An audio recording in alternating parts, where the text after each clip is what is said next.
a game. What an excited game, and the noise here still in Anfield a few minutes after it finished. And it's logical, because it's not just a 3-0, it was the way it was done. There was such a communion between the fans, the stadium, the players, the manager. It's very rare to see, but when it happens, it's pure beauty. It was like that in the first 30 minutes. In fact, you can still hear the noise. It was like that 30 minutes before the game. You could see the noise going up and up as the kick-off time was getting closer. And then when the match started, again, that community created a spark. And I don't know, managers say stadiums don't count. I've seen it so many times now. It happens. Anfield makes a difference and help to keep the electric on, if you like. The players quite clearly were switched on to go strong in the tackles, to every time they had the ball, attacking numbers, attack the space, and they did that in the first half an hour. Every time they reached the goal of Ederson of City, they score great danger. They score most of the time. First half an hour, 3-0, and it was difficult to come back from that. But what we saw was a Manchester City that did not do all the things that they've been doing for a year now. I include the last month and a half of last season. By then, everything had clicked, but it did not happen today. What things? Well, quite clearly, with Gundogan, it was about controlling the game, but they did not manage to get the pressure high as effective as they normally do it.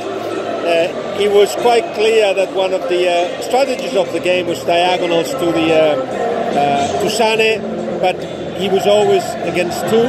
He was hardly ever with superiority, and when he was, he did not beat the defender. So there was all those things happening. I'm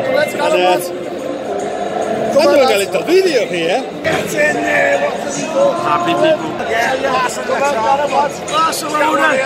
Barcelona next now. You're in the video. Yes, Rafa. Still well remembered. All right. Are you feeling better? Sometimes. Oh, blimey. You're a Liverpool fan, aren't you? A little bit. Liverpool fan. I'm not supposed to say. You're the man.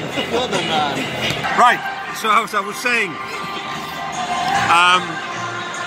yeah. So the ball was going to Sané, but he wasn't coming out with the goods really, because he was defended. Obviously, Liverpool were working At that, and when they were defended, they defended quite deep on the edge of the box.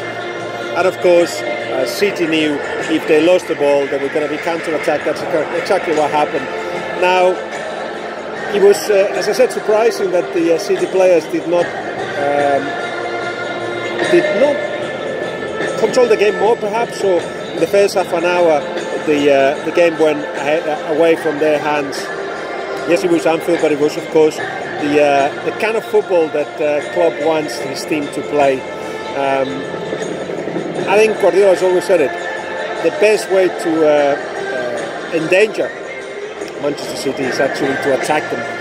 And after 3-0, there's something that we talked about when we were having a cup of tea and a cake at halftime with some of my colleagues, which is that for Manchester City to actually turn that around, it's going to be hard, because City tends to just build slowly their domination and control the games, and of course apply a different pace in the last third.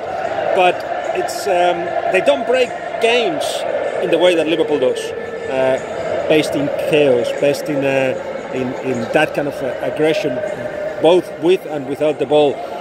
It's more about control versus chaos. That's what the story of today has been, and of course chaos has won big time. Second half, Liverpool only had to defend, and if I'm not mistaken, I think City did not have one single shot on goal, on target, which tells you what kind of night it was for them. But as we said in the preview, actually this could be a game of 5-0 or 4-0 to the opposition, because they continue going at it. That's how they understand football and life. They are both brave teams, which means that in the second leg, anything could happen. I'm very much looking forward to it. What a week of football in the Northwest. Bye.